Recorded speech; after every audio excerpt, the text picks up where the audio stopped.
Confiance au Québec.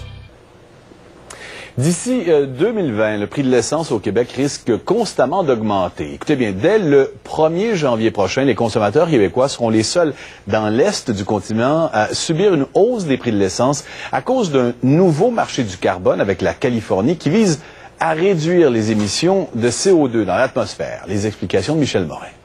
Depuis 2 ans, les entreprises comme Alcoa peuvent acheter des unités carbone pour compenser leurs émissions de CO2 dans l'atmosphère. Mais à compter du 1er janvier, ce sera au tour des consommateurs d'essence d'écoper pour leurs émissions de CO2. Vous seriez prêt à payer 2 cents de plus à la pompe pour lutter contre le réchauffement climatique? Je suis pour qu'on combatte le réchauffement climatique, mais pas avec le prix de mon gaz. Vous ne trouvez pas qu'on paye suffisamment, mon cher monsieur? Qu'on le veuille ou non, le compte à rebours est bel et bien commencé. Le prix minimum, OK, c'est 1 sous 9. Si le prix de l'unité de carbone fluctue à 15 $, OK, l'impact au niveau du litre d'essence est de 2 sous et demi. Et à 30 $? Et à 30 $, c'est de 6 sous 10. À 50 $, c'est de 10 sous,8.